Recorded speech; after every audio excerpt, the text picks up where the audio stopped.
So today's video is part 2 in our discussion of PAIVM assessment. In part 1 we discussed CPAs and UPAs, or passive accessory intervertebral motion assessment testing for really C2 down. So this is the mid to lower cervical spine. Today we're going to be talking about our craniovertebral region, that being the OA and AA joints, otherwise known as C01 and C1, C2. If you haven't yet watched part 1, please do so as we talk a little bit about some of the assessment techniques and some of the components of PAIVM assessment. Let's go ahead and get started first with the prone OA PAIVM. First, we need to begin with our client or patient in a prone position with the head in neutral.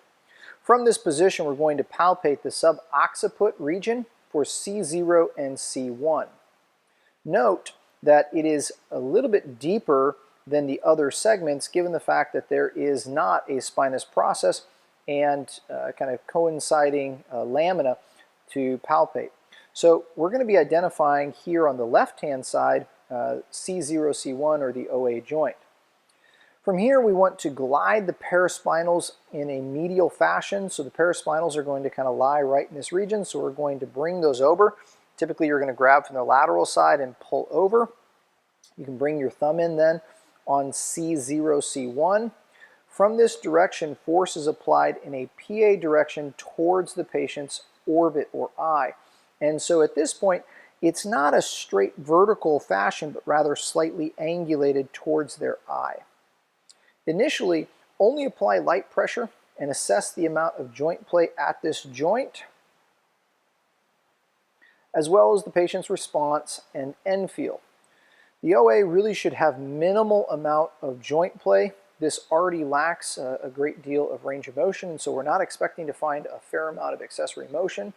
However, it may suggest dysfunction if the comparable sign is elicited, that being specific to the craniovertebral region, which is prone for cervicogenic headaches. Our second assessment then is at C1, C2, or the AA joint. Now at this point, we need our patient to stay in a prone position.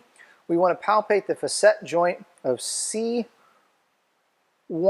and 2, which you'll notice is deep, and so oftentimes at this point there's a bit of debate on whether we stay on C1, C2, or we move to C2, C3, and then work on C2 from that region.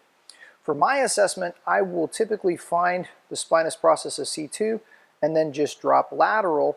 That way I can land on the articular pillar or the facet joint of C2. From this point, we want to bring our patient into ipsilateral rotation of about 30 degrees. So if we are assessing the right side, we want to bring them into about 30 degrees right rotation. If we are assessing the left side, we'd want to bring them into about 30 degrees of left rotation. What this does is it kind of opens up or allows us to be a little bit more specific to the C2 facet joint.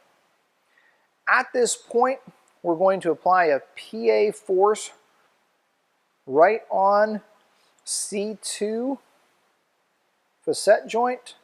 Again, you'll notice just to the point where we are blanching our nails to initially assess the patient's response and to see if the comparable sign is elicited.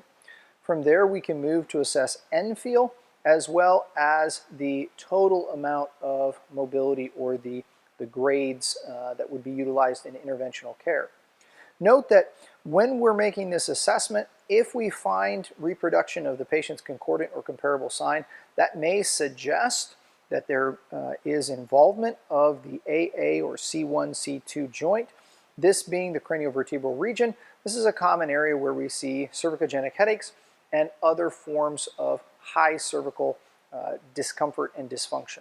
So have a go with both the prone OA assessment done in a neutral position and the AA assessment done with slight ipsilateral rotation of approximately 30 degrees. Go at it with a peer or colleague and let me know if there's any questions.